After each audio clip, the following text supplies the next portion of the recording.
The teleological argument for God's existence is simply the old argument for design.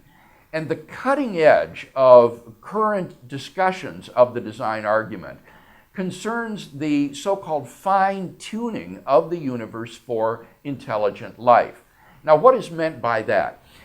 What scientists have discovered in the last half century or so is that the initial conditions of the universe, given in the Big Bang themselves, were fine-tuned to an extraordinary, indeed incomprehensible precision for the existence of intelligent, interactive life in this universe.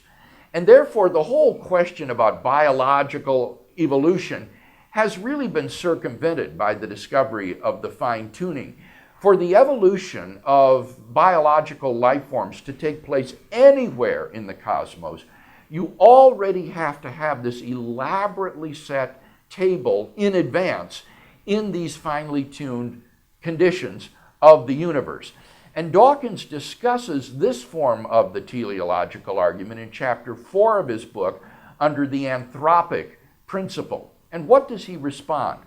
Well, Dawkins doesn't deny the fact of the fine-tuning of the universe. Quoting the Astronomer Royal, Sir Martin Rees, he agrees that the universe exhibits this almost miraculous fine-tuning for intelligent interactive life.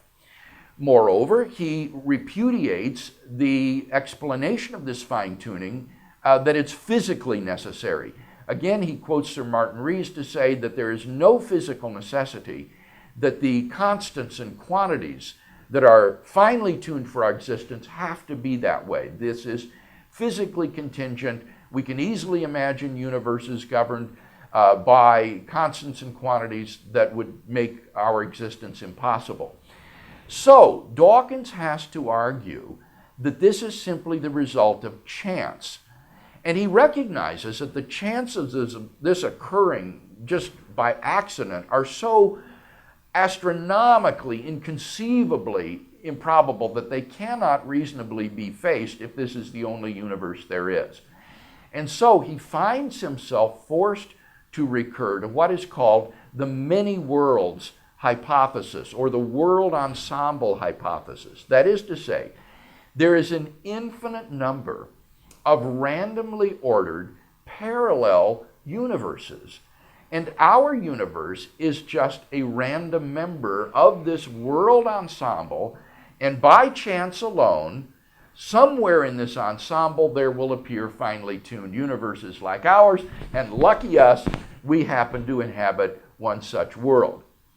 Now, Dawkins is acutely sensitive to the objection that this world ensemble hypothesis is what he calls an unparsimonious extravagance.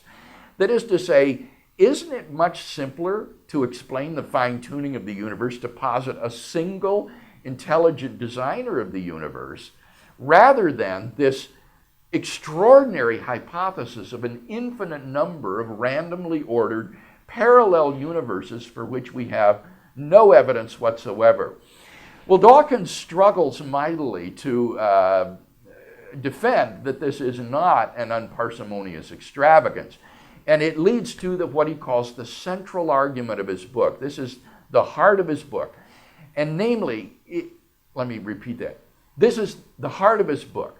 And the objection is this: if you say that there is a designer of the universe, then you are forced to answer the question, who designed the designer? And on this basis, he thinks that the world ensemble hypothesis, though admittedly weak and unparsimonious, is preferable to the hypothesis of a cosmic designer. Now, this is a terrible objection to the design hypothesis. It is predicated upon an assumption which is patently false. Namely, in order to recognize an explanation as the best, you have to have an explanation of the explanation. And that is clearly false. Imagine that astronauts were to find a pile of machinery on the dark side of the moon. They would clearly be justified in inferring that this is the result of an intelligent designer, even if they had absolutely no idea who this designer was or where he came from or how that machinery got there. In order to recognize an explanation as the best, you don't need to have an explanation of the explanation.